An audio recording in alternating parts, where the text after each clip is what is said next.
Hi hello இன்றைக்கி நம்ம நாட்டுக்கோழி பிரியாணி பற்றி தான் பார்க்க போகிறோம். நாட்டுக்கோழி இல்லை, நாட்டு சேவல். குழந்தைங்க பிரியாணின்னாவே ரொம்ப லைக் பண்ணி சாப்பிடுவாங்க. பிராய்லரை எடுத்து செஞ்சு கொடுத்து அவங்க உடம்பை ஏன் நம்மளே கெடுப்பானே.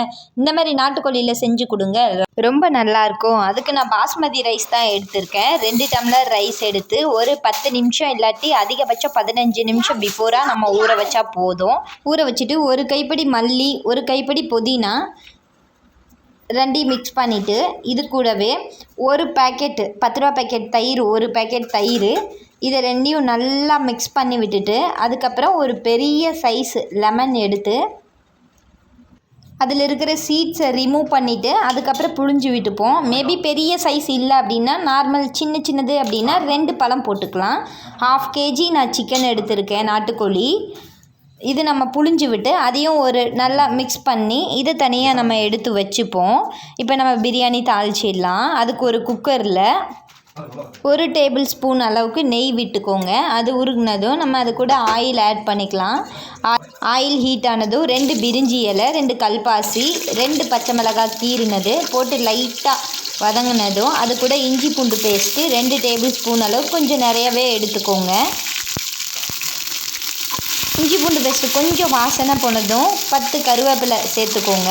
கருவேப்பிலை பொரிஞ்சதும் 2 பெரிய வெங்காயம் நான் இந்த நீட்ட வாக்கில் கட் பண்ணி வச்சு போட்டிருக்கேன். இது நல்லா கொஞ்சம் செவந்ததும் நல்லா வெங்காயம் செவக்கணும். செவக்கிற அளவுக்கு நல்லா கிண்டி விட்டுட்டே இருங்க. செவந்தது பெரிய சைஸ் தக்காளினா 1, ஸ்மால் சைஸ்னால் 2 தக்காளி சேர்த்துக்கோங்க. இது கொஞ்சம் நல்லா வதங்கட்டும், ஃப்ரை பண்ணிக்கோங்க வதங்குற அளவுக்கு. தக்காளி நல்லா வதங்கணும், அப்போ தான் அந்த பச்சை ஸ்மெல்லு போகும். தக்காளி நல்லா வதங்கினதும் நம்ம மிக்ஸ் பண்ணி வச்சுருக்கிற மல்லி, புதினா, லெமன் இந்த கலவையை எடுத்து இது கூட சேர்த்துப்போம். இது கொஞ்சம் நேரம் நல்லா கிண்டி விடணும், அப்போ தான் அந்த தயிரினோட பச்சை ஸ்மெல்லு போகும். 1 நிமிஷம் நல்லா கிளறிட்டு நம்ம ஃப்ரெஷ்ஷாக அரைச்சி வச்ச மசாலா ஒரு 3 டேபிள் ஸ்பூன் அளவுக்கு நான் எடுத்து போட்டிருக்கேன். இந்த மசாலா வந்துட்டு நம்ம எப்படி ப்ரிப்பேர் பண்ணணும் அப்படின்றது நான் ஷார்ட்ஸ் போட்டிருக்கேன். இந்த வீடியோலையும் நான் டிஸ்கிரிப்ஷனில் கொடுத்துருக்கேன், உள்ளே போயிட்டு பார்த்துக்கோங்க. வேறு எந்த மசாலாவும் நம்ம ஆட் பண்ண போகிறதில்ல.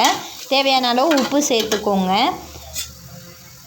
உப்பு சேர்த்து கிளறி விட்டு இப்போ நான் எடுத்து வச்சுருக்கேன் சிக்கனை போட்டு நல்லா கிளறிட்டு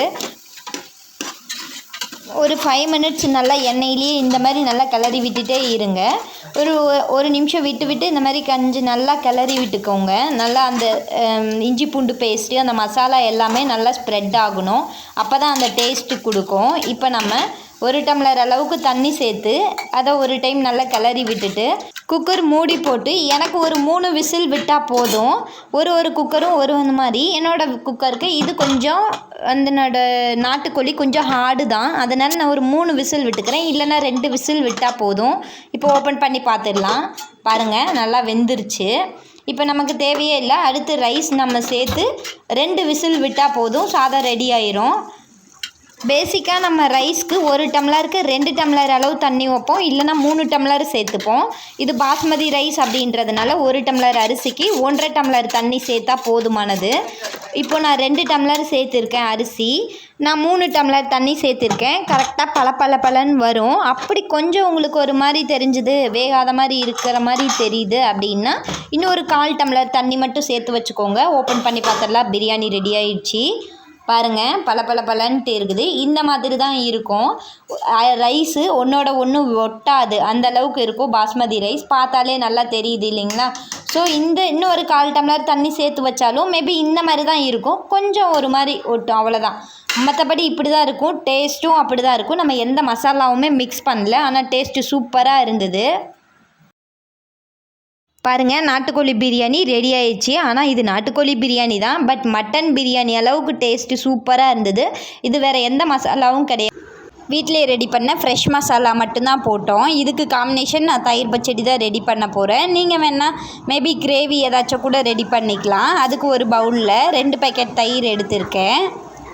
ஸ்லைஸாக கட் பண்ண 2 பெரிய வெங்காயம் அது ஆட் பண்ணது. கொஞ்சம் வந்துட்டு நம்ம சால்ட்டு சேர்த்துப்போம். சால்ட்டு சேர்த்துட்டு துருவுன கேரட்டு கொஞ்சம், இது எல்லாத்தையும் நல்லா மிக்ஸ் பண்ணிவிட்டு நம்மக்கிட்ட கொஞ்சம் கொத்தமல்லி மட்டும் நறுக்கின கொத்தமல்லி போட்டுப்போம். வெள்ளரிக்காய் இருந்தது அப்படின்னா அதையும் நல்லா ஸ்லைஸாக கட் பண்ணி இது கூட ஆட் பண்ணிக்கலாம். இல்லைனா துருவி கூட ஆட் பண்ணிக்கலாம், நல்லா டேஸ்ட்டாக இருக்கும்.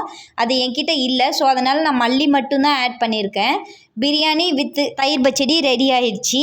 உங்களுக்கு நாட்டுக்கோழி பிரியாணி சாப்பிட்ணும் போல் இருக்குதா? கண்டிப்பாக வீட்டில் ப்ரிப்பேர் பண்ண சொல்லுங்கள் இதை பார்த்து. உங்களுக்கு நாட்டுக்கோழி பிரியாணி பிடிக்கும்னா லைக் பண்ணி சப்ஸ்கிரைப் பண்ணிக்கோங்க. Until then, bye from Lucky Ilshan.